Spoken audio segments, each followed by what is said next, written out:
Ngiyabingelela nje kunina nonke enikhona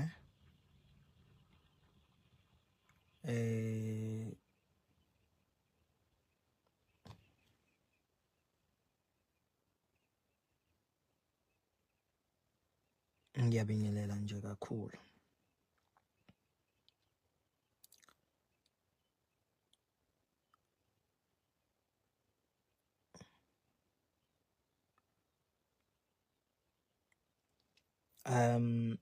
Sesisithi isikhathi impela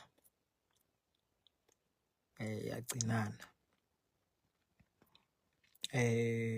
Ngiye ngathatha isikhathi ngathi no, ake ngize nje la ku live ngamabomu ke ngenze ngendlela engijwayele ukwenza ngayo ngesinye isikhathi. Njengoba ke sazi ukuthi ke kwaba nesimemezelo esiphumile esikhuluma ngokuthi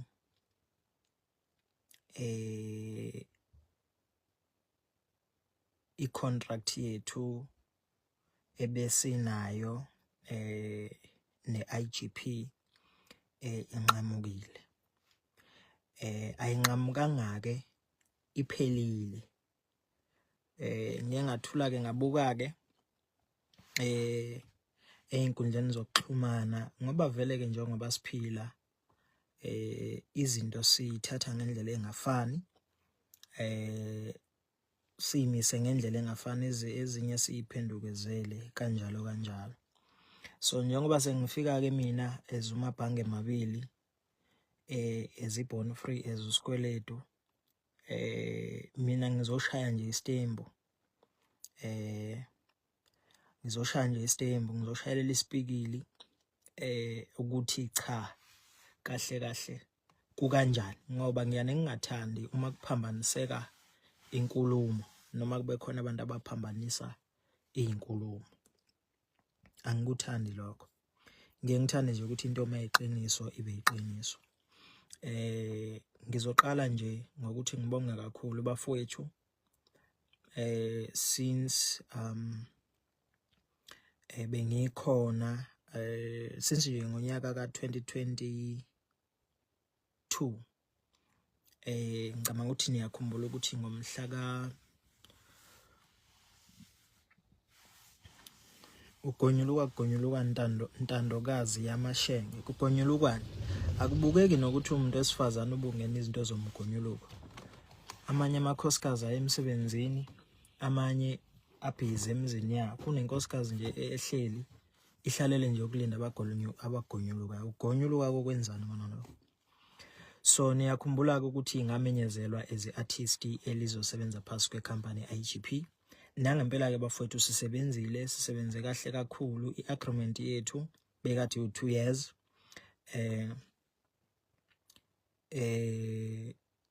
Kusho ukuthi ke maku2 years kusuke kuyima project amabili. Makuyima project amabili u2 years loyo, because ngiyerelease kakodwa ngonyaka. So i-agreement beyithi 2 years. Ngakho ke ngiyacela abantu bengayithathi ngendlela erongo. Kulo 2 years, the day nge-release i-album yango 2024, that was then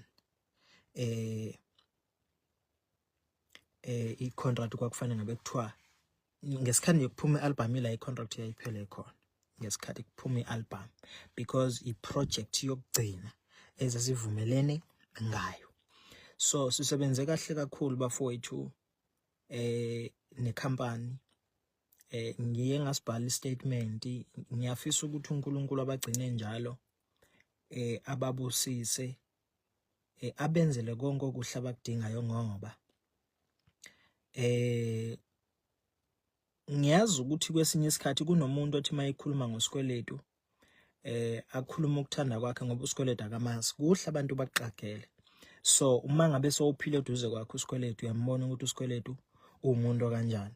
So ngisebenzile nje kakhulu nendlamlenze, ngisebenzile nobaba uNxamalala bafowethu amadoda lawayana mina ke bengangenelanga nje just ukuyocula kuphela, bengingenele ukuthi ngiyofunda indlela ekuphathwa ngayo umsebenzi nangendlela yokuphathwa yokumanage, okuyinto ke engiyibonile leyo engifisa ukuthi ama-artist amaningi angayisika leya phethini yokuthi kubaluleke kangakanani ukuba nomuntu okuphethe, kubaluleke kangakanani ukutshela ukuthi ungakwenzi ngoba kuzolimaza la, ukuthi ungakwenzi kuzolimaza la. Ngicabanga ukuthi njengoba siyima-artist besibabili bekuwusikweletu nomkhulekelwa sikhona ekhampanini, akukho la wake wavuka kuthiwa nangu usikweletu noma nangu umkhulekelwa ukhulume noma uposta something ephambene nenqubo mgomo yokusebenza.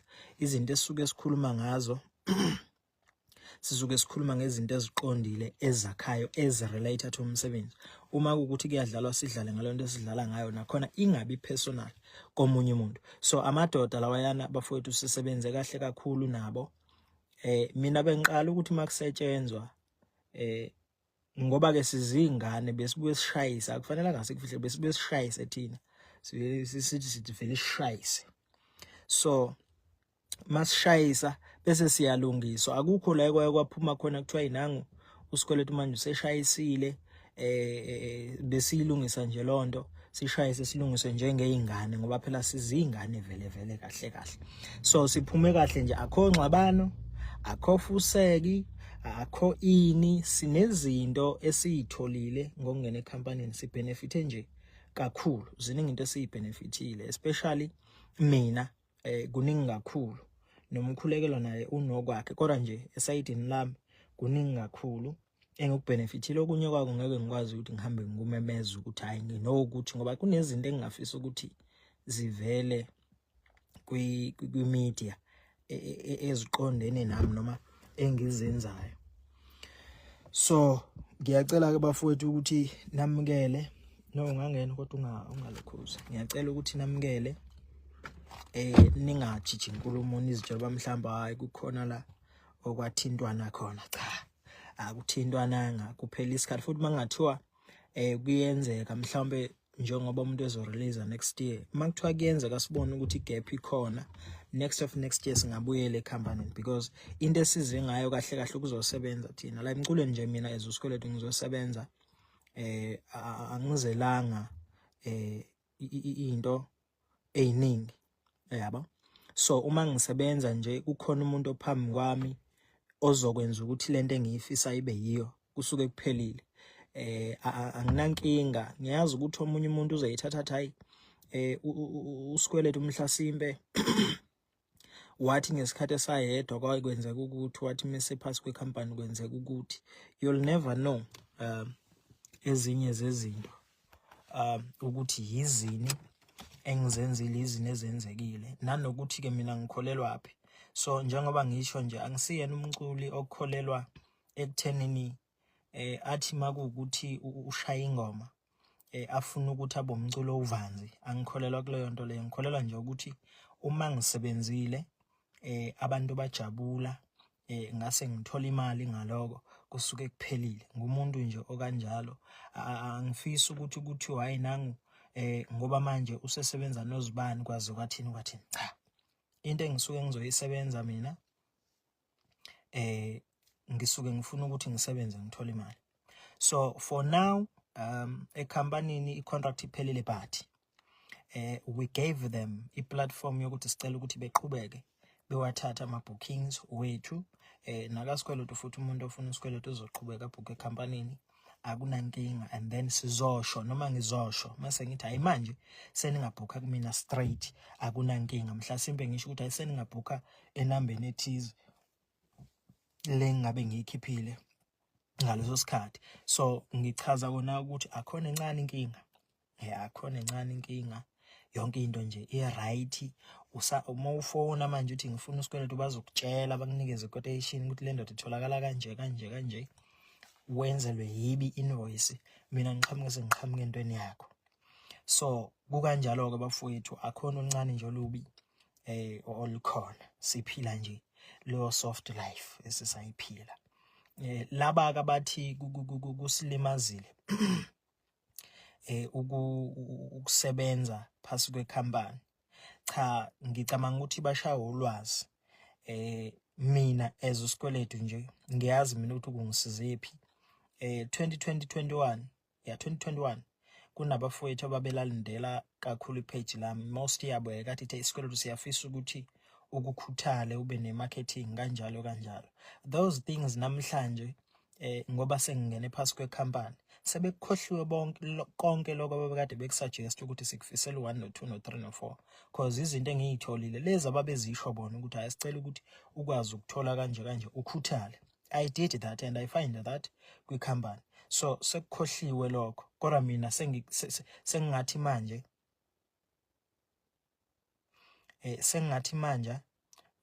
kukhona la ku-wrong khona. Nanokuthi ke okugcina sengivala, baningi abantu abakhulumayo, umuntu athi mayikhuluma athi hayi usikweletu akumsebenzelanga ukuba phasi kwekhampani. Omunye athi usikweletu ungena phasi kwekhampani kwamenzelani, yini ekumenzele yona. Omunye athi hayi usikweletu nje kubeka ekhampani wabaka ekhampanini kwaze kwathi. Bafowethu mina ngulomculi impilo yakho ongayibekanga kwi-social media. Ngiposta nje lokho engisuke ngibona ukuthi hayi lokhu kungangena. Ziningi kakhulu izinto engiyi-achievile emculweni ngingedwa, bese zaningi kakhulu engiyi-achievile ngiphasi kwekhampani. Zikhona engiyi-achievile ngingedwa, okufana nje imoto. Nginayo imoto engayithenga 2022, 2023 ngasebenza nekhampani. Kuningi engikuzuzile ngaloko. Even le moto engiyithengile ngihamba ngayo manje ngiyithenge through ikhampani.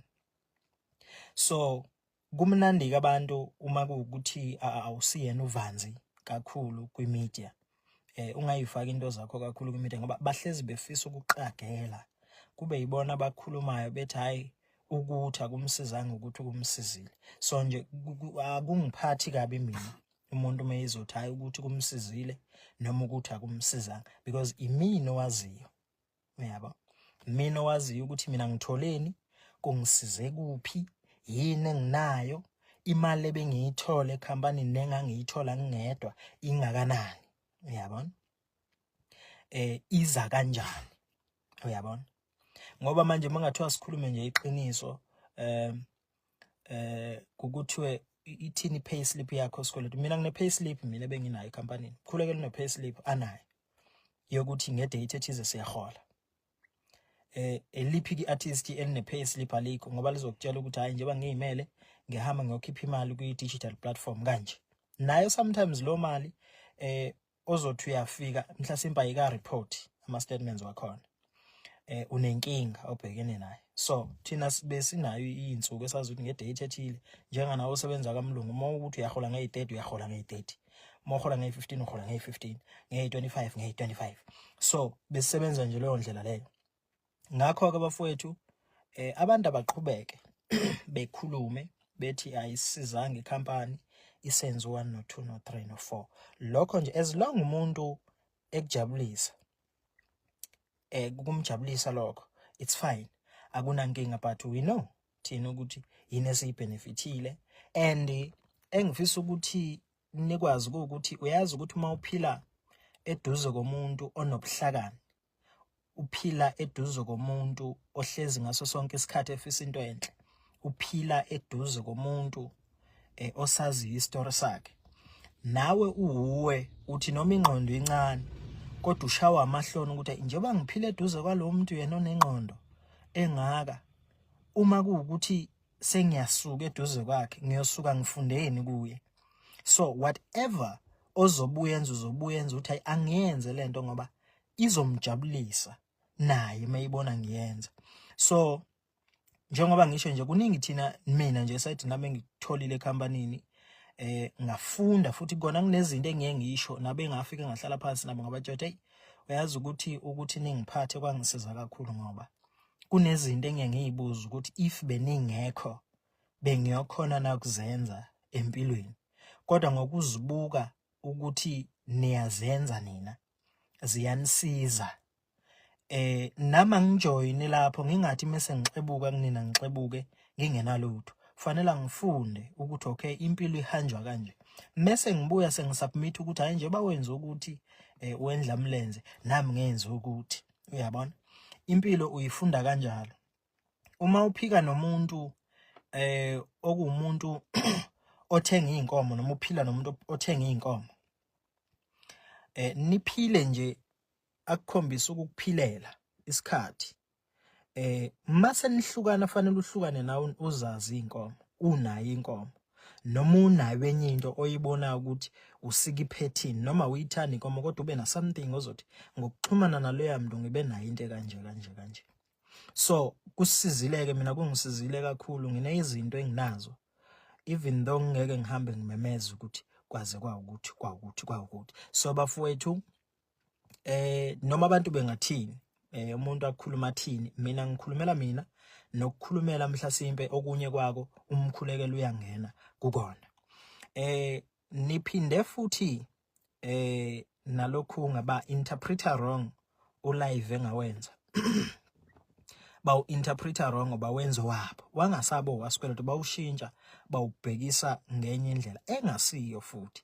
Engicabanga ukuthi mhlasimpe babecabanga ukuthi kuzosenzela iconfusion noma kuzokwenza ukuthi sibe nenkinga. Cha asinayo ngisho encane. Kusasa usazongibona mangiye studio usangambona uKhuzana. Mangiye studio usangambona uKhuzana. Lokho fanele nikwazi. Mangiye studio usangambona uKhuzana. Kwesinye isikhathi uma kuthiwa kuzophuma iproject ungathola kufike kuthiwe produced by uKhuzana or arranged by uKhuzana. Usangakuthola lokho.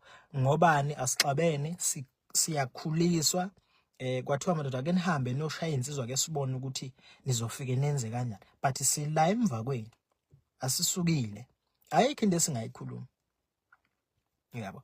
Ayikho into esingayikhuluma. Sikhuluma yonke into. So laba bacabanga ukuthi mhlasimpe kukhona inkinga ayikho inkinga. Futhi ungena phasi kwecompany mabe yitshela ukuthi kusicekele phansi. Mina nje ngokunokwami uma ngisuke nginemali angicekelanga ngaphansi khohlwa. Mangisuke nje nginemali ngiyithola imali ayangicekeleka ngaphansi. Noma ngawo ukuthi ngoba egcineni lento yodumo iyaxaka abantu basuke bafuna udume. Then uma sawuba nenkinga sowushona phansi sebeyafika bathi unani. Mabefika ungenalutho ngoba udume kuphela imali ungenayo bese bayashintsha kuthiwa wadla imali kanti kwamali leyo bowungenayo. Uyabo? So udumo nje olugoqozayo mina hayi anguluceli futhi ngiright ngalo.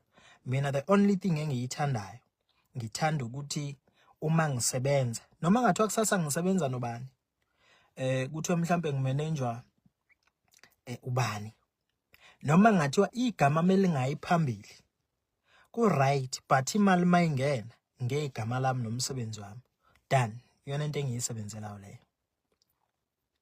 Eyokuduma ukuthi ngize ngazwe phesheya ngazwe PPP okay ku right ngoba kudume igama yini engiyibenefitayo mina ngalokho qala kufanele ngibenefit ngoba liyeza usuku lokuthi ngingabikho emhlabeni bathi abantu ebekade bekholelwe emsebenzini wami mabefika ekhaya bafike bahleka ukuthi awu le ndoda bekade idume kangaka inani kanti ayinalutho ishiyeni ayishiyanga lutho. So ku right ke abafowethu uma beqagela ngoba kahle ba-predictor ukuthi asitholanga lutho ecompany. Baya predict ukuthi angitholanga lutho ecompany ingishonise phansi. Bafana mina khohlwana labo nje ayikhohlwana ngani zabethu.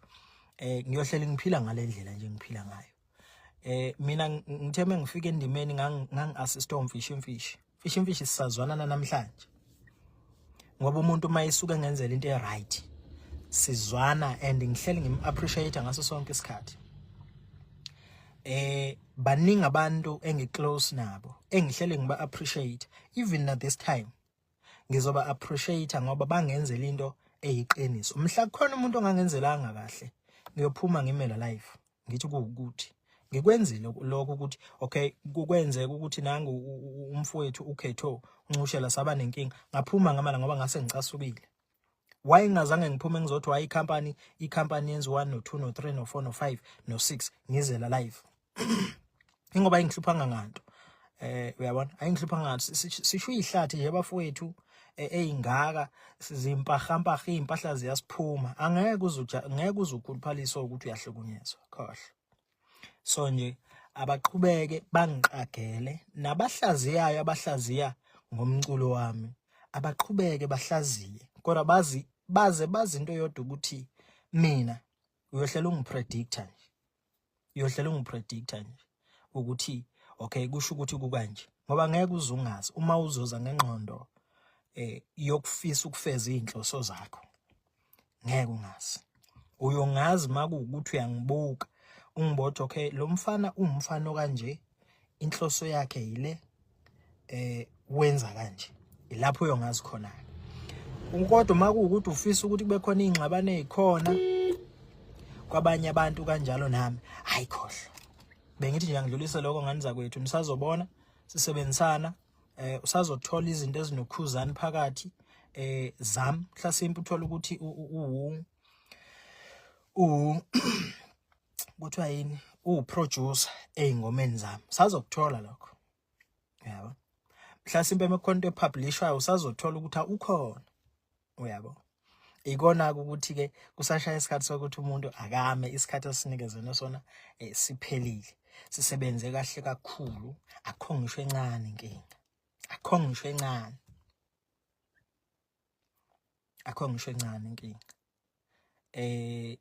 ngiyabonga nje ngifisa ukubonga kakhulu ngibonge nje kuninonke bafowethu ngoba anikazi nangilahla ngiyazi ukuthi bakhona abanye ababe nenkinga nokuthi ngisebenza phasi kweartist bagcina mhlambe sebengizonda noma beba nenkinga nalokho bafowethu mina ngiyanixolela ngoba beningazi ukuthi sofike sisebenze kanjani ngicabanga ukuthi umuntu mayilandele iartist usuke efuna ukulibona liya phambili so mina la engikhona ngihappy ngiright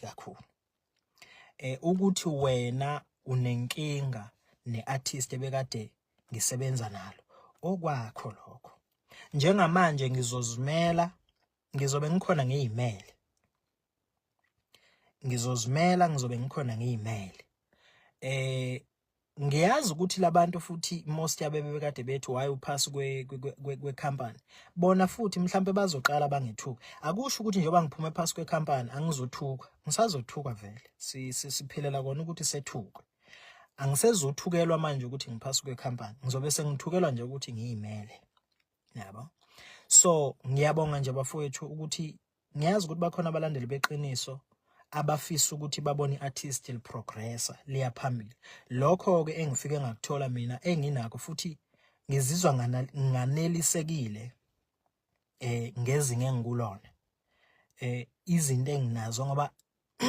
uma ngathiwa asichaza ukuthi sisuka kuphi la engisuka khona mina ngithi mangicamanga ngibona ukuthi uyazi ukungena emculweni ngokwekhona kwangisiza instead of izinto ngiziluze ngizibona ziya phambili mawufika ekhaya uzofika uthola ukuthi nazi imoto zo2 zikhona egcekeni ufika ekhaya uzofika uthola ukuthi umuzi nango khona angeke ngingene kakhulu kuleyo ukuthi waganwa noma uganwanga angifuni ukugxila kakhulu lapho makuukuthi uthi ngiganiwe okwakho makuukuthi uthi angiganwanga okwakho anginankinga ulobolile okwakho angilobolanga okwakho uyabona angifuni ukugxila kakhulu lapho so nginazi izinto yabo and izinto enginazo izinto engangizifisa ukuthi ngibe nazo so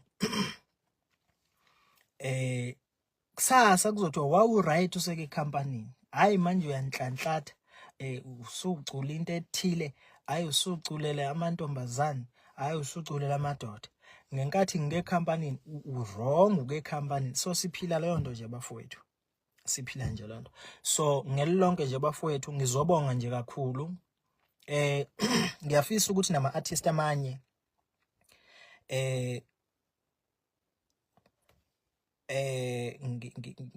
athathe iphethini yokuthi mawufika ecompanyini ufike uyingane noma ngathi usumdala ufike uyingane ngoba laba bantu basuke bekuthathela ukukukhulisa. Ayikho into ebaluleke njengokuthi emculweni ungene emculweni uphathwe ufundiswe ukuze uthole nenhlonipho ngoba uma usuke ufika emculweni usuke uyinsizwa. Usuke nje uyinsizwa uya ngokuthi hayi vele nami ngiyinsizwa meqhamuka insizwa la ngizoshinga. Uyabo? Kodwa uma unomuntu ophambi kwakho it's a manager or a company iyakwakha wena qala. Ithi into efana nale uyikhuluma wena. That is why ungakazi uzusikweletu engena ku-media ethi umhlelo womcimbi this and that and that. That is why ungakwazi uzusikweletu ethi nangumbhali wephepha uthe this that and that. Ingobani kunezinto engithi noma ngine-anger ngizwe ukuthi lana ke sengingena umsizwa bamngela. Bese ngiqale ngireport ukuthi lenda ingiphathanga kahle. Bese ukuthi hayi impela i-wrong but bheka u1 no2 no3 ukuthi mawubuyisa i-feedback wena ubani ozomosheka uwe noma uloya muntu. Uyini wena kubantu uyisilome ebantwini. Kunabantu abakholelwa kwena uyi-role model. Kodwa mase ukwazi ukukhuluma kanje usuke usu-wrong. So ama-artists nje asezongena amakhampanini bafowethu ngiyafisa ukuthi ahloniphe nizama ukuba ne-bond nabaphathi. Akusho ukuthi mawuphethwe awusena say. Fanele ube nayo say ubuze into ongayi-understand ukuze kuyophela kumnandi ngaso sonke isikhathi. So thina sihlalile umkhulekelwa owangapha enkandla kodwa indlela esizwana ngayo sizwaniswa ukuthi imiqondo yethu besikwazi ukufika thina sikhulume athi womfowethu into ethile iyangidida la. Nami ngithi hayi nami iyangidida. Bese ngiyafona mina naye afona. Sifike sichazele into siyazi ukuthi oyimeka nje sibuye silambatha siyitshela ukuthi hey besizitshela basiyazi afine sibuye silambatha. Sithi hayi uphapha nje ke kubufana ngoba phela siyibafana. So besiphila leyo ndlela nje elokhuza ekhampanini. Okunye ke ngabatshela kona ukuthi yazi ukuthi ikhampani ngisize ngoba nigcine seniphenduka senifana nabafowethu. Nafana nobaba, nafana nobhuti. Isizathu esenza ukuthi ngisho njalo zikhona ingqinamba bengihlangabezana nazo empilweni. Bangene bona bangene as abantu abangithatha as a family not as ukusebenza. Ngibe nengqinamba empilweni bangene as abantu abazo actor as a family. Bangenze ngidlule kuleyo ngqinamba. Uyabo? So angikwazi ukuthi ngangababonga abantu abakanjalo ngoba kusho ukuthi kusasa ngizoba nayo ingqinamba. Kusasa mayivele ingqinamba kuyofanele ukuthi ngiphinde ngibatshele madoda nje banisazi isimo sami baphinde bavele. Besebenza ngalowo ndlela nje. It's not about i-project kuphela. Kuningi. Noma ke singeke sikuveze ngiloko ngikuchaza ukuthi kwazi ukuthi kuningi and I will always appreciate them. Ngaso sonke isikhathi. Mina ngumuntu owakhuliswa ngokuthi umuntu mayekwenze lokhu ubombonga. Ngiyababonga nje kakhulu. Khuzani Mfokampungose, umthokozisi uMfokazuma ngiyababonga kakhulu. Amadoda lawa yana. Sikiyeke ukuthi kusendimeni. But amadoda lawa yana. Ngaze ngathi ngelinye ilanga ngifonela uZuma. Ngangine situation le eyayithanda ukungidida. uZuma wakhulumisa okwababa ongizalayo. Ngaze ngathi mina kuye uyazi ukuthi lento ukuthi ngisondelane nani kukhona la engisiza khona ngoba I feel lento engichazela yona bengidinga izwi lika baba. But akekho. You then come wangena wangisiza kulento wakhuluma into engiyizwayo.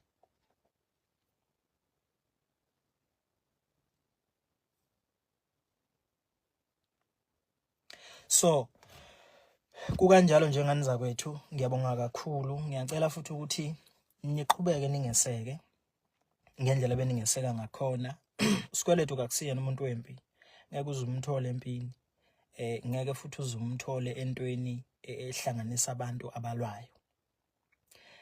Mhla ukuthi kukhona into enginayo umuntu ngiyoyakena ngimtshela indoda ngibone kahle la kwenzeka kanjani.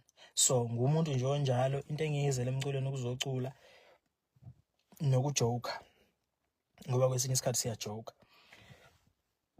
Okunye nokunye cha, ngizoqhubeka-ke nginenzele umsebenzi.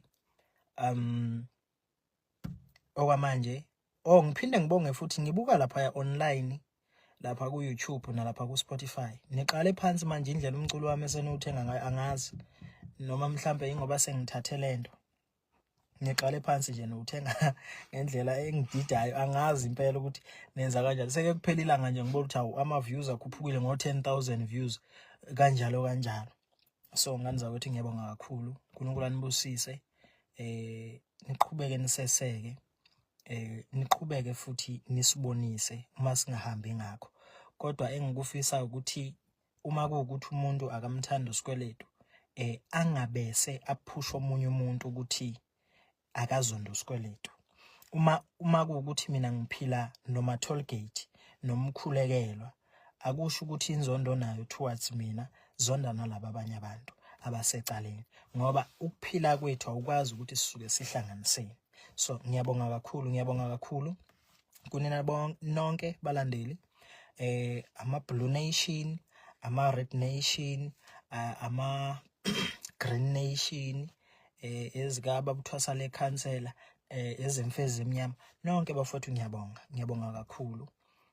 Uthando nelikhombisile nolusalukhombisa, ngiyabonga kakhulu. Cela niqhubeke ningeseke, ngiyabonga kakhulu.